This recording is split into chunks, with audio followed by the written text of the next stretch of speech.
he may have just shown you that so that you would know, hey, this is me, Where do you get your book, by the way, The Medium Next Door? Oh, people can go to my website, www.maureenhancock.com, and access Amazon right there, or they can go to barnesandnoble.com. And, it officially comes out tomorrow, which is today here in Boston. And it's so exciting. People are saying that they can't put it down, and they're reading it in one night. They laugh and they cry and they feel different. So I'm excited. You've been a stand-up comedian, too, so I guess this fits into what you're doing. Right. I was doing stand-up in Boston for a while. I'd leave Logan Airport and go over to some of the comedy clubs downtown. And so after my car accident, I was dubbed the comedian medium. So because my work is so heavy and, I just, I celebrate life and the memories, and those on the other side don't want it to be another wake. They want to talk about the good times, and it doesn't have to be all heavy and ooga booga. So I do use my comedy to help people relax and to help raise the energy in the room so that the connection can come through a little bit easier because, people are afraid of this. And when you let your guard down, this beautiful things can happen around you to know that you're being guided. Do you ever get accused of doing the devil's work?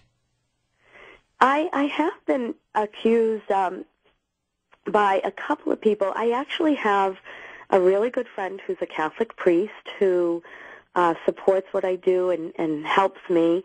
And he was going to have one of my events called Postcards from Heaven at the church.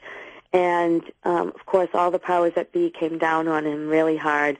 And a few people said, this is the devil's work. And I said, hey, listen, I'm a practicing Catholic. I believe this comes right from the top. And, I pray over the sick. I'm not like holy roller. I follow different traditions and believe that we're all one. But yeah, that was like hurtful because, oh my gosh, I give back and I don't charge for my private readings. That's what I do all day, every day, helping the sick and trying to give back. And so not all mediums can say that, and I think everybody should try to pay it forward. Good for you. Next up, we go to Tucson, Arizona, and it's Steve's turn on Coast to Coast. Hi, Steve. Hello. I'm curious if you ever tapped in with babies that never made it to live birth. I do. I sure do. A lot. At my events, I often will have, let's say a parent will come through and they're holding a baby, and I can tell if it's a pre-birth baby is what I call it. And, their energy is very zippity and fast, but, anyone would want to know that, hey, this child didn't get to have a physical life here, but they're still a guardian angel for you, even though it wasn't the right time, it just didn't happen. They're still in your presence, they're in your cell memory and your energy field. So, and especially babies that pass at birth, they come through a little bit stronger. And I've had babies say, I was 1 hour old, and my name is Michael. And it's pretty cool and comforting for the parents to know that even though they didn't get to have that time, they're going to still be with them in another way. All right, thanks. Barbara in Trapper Creek, Alaska, you're up with us on Coast to Coast. Hey, Barbara, thanks. Go ahead. Hello, George. This is Wilderness Barbie, and I just wanted to thank you for being so kind-hearted and throughout all of the guests and what have you. And Maureen, due to your involvement with cancer patients, I was hoping maybe you could kind of help me a little bit. My sister's been in a terrible shape with cancer for years, and was supposed to die within the last 2 weeks, and just within the last week she sort of flipped out and doesn't want to talk to any of the family and has left the hospice. And I'm just wondering if you had some advice for how we might help others to pass on to the next world. And I believe that her anger towards some things that happened in the past has kept her from crossing over, and, sure, she has a will to live, but I think it's more than that. I think that that because of this anger and resentment in her past, she is just so full of anger, and I pray that her spirit angels will guide her and that she will find peace, but, you know, we don't know. Right. Well, you know, I address that because it's so important. What you're saying, I hear from a lot of families, Barb. And in The Medium Next Door, my book, I talk, you know, somewhat about my cancer work and how to help somebody that can't let go or is in denial, or, you know, you as a family member, like, you don't know what to do for her and you just want to make it easier and better. And, yes, she's at that time where she does have to go through this process and everything's coming to the surface, and, you know, and you just keep praying for her that she does have that guidance and that help. And it's too bad that she's kind of turning everyone away, but that does happen. She's afraid. You know, it comes from fear. And so in the book, I definitely have suggestions that might be able to help you. So, but just keep doing what you're doing and just pray for her and ask everyone to surround her. And she will be at peace when it is finally her time and she lets go. And she, you know, these are all the life lessons that we go through, everything that we sort of agreed to go through here for our, you know, higher self there. Are you glad you have this ability, or do you wish you never did?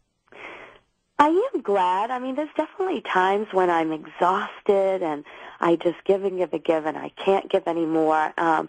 But when I see the face of a family or anybody that, you know, comes to me in such pain and they leave transformed and smiling and they say to me, hey, you know, you just saved our lives, or you just helped us more than you could ever know, I love it. And that's when I say, you know, this is never going to get old for me, because when you can give back and see that transformation, it fills me up.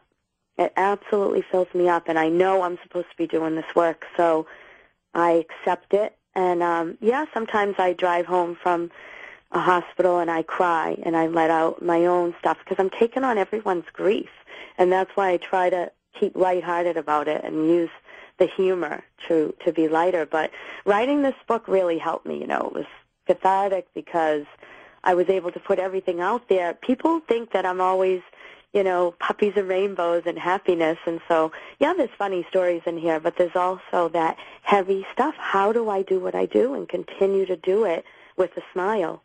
It's not easy, is it? No, it is not easy. And now to be on national TV, woof, I have to admit I'm a little bit nervous, but if I can get this message out on a broader base and through the book and the TV show, and have people that don't even know me read this and say, you know, I'm getting all these reviews from across the country, and they're saying, oh, my God, you just touched my life in such a profound way. I can't even believe it, and I don't even know you. All right, let's go to Minneapolis. Hey, Sean, it's your turn. Thanks for calling. Hey, George, I got kind of a two-part here for you. Sure. I just want to start by saying that this Bin Laden stuff tonight is pretty fishy. It's rare. We're going to talk a little bit about that later, but yeah, go ahead. Yeah, I was just hoping your guest could look into that a little further. But also, I was wondering what her opinions were on astral projection and the best ways to get in touch with the other world myself. Okay. So first I'll talk about the astral projection. I definitely think it's possible. It happened to me.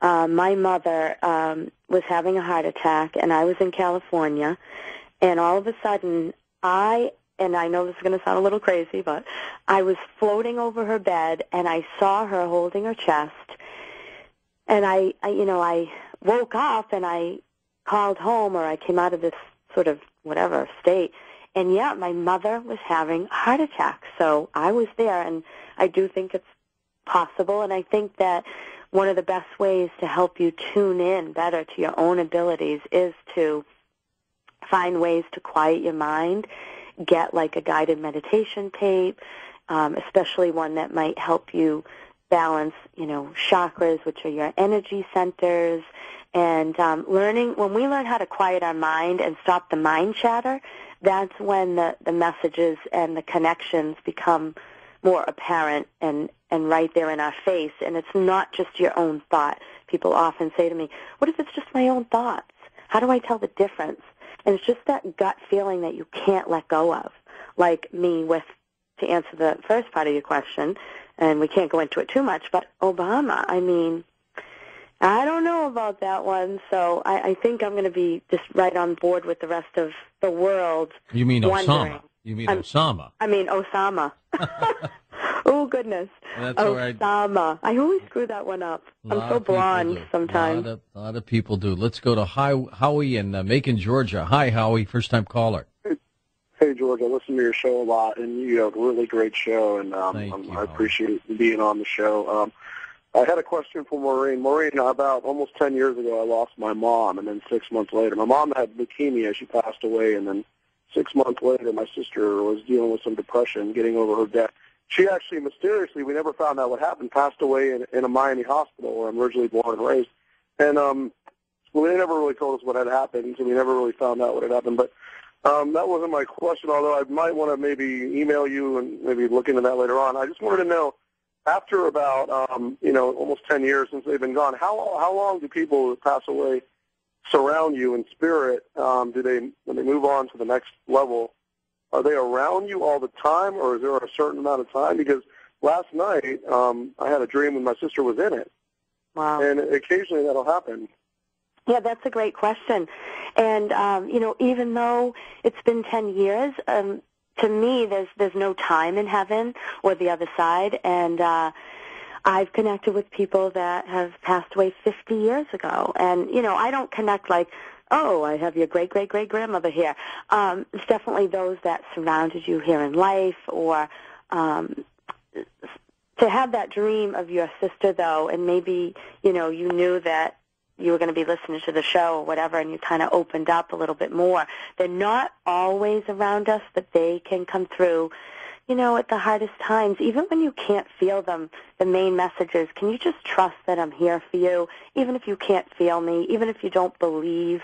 And for you sound very open, so just trust that she's there for you in your toughest times, and she'll hold you up and give you strength to get through what you need to. And she is in a better place now, and for her to come through in a dream, she's very peaceful. Otherwise, she probably wouldn't be able to get through, and it was probably a nice dream, and the dreams are quick and fleeting, and sometimes they don't talk in the dream. And, she's one of your guardian angels, so it's great. Super. The name of the book is The Medium Next Door, Adventures of a Real-Life Ghost Whisperer. Maureen, good luck with the reality TV show as well, and you do a great service for a lot of people. I'll be back in just a moment on Coast to Coast AM.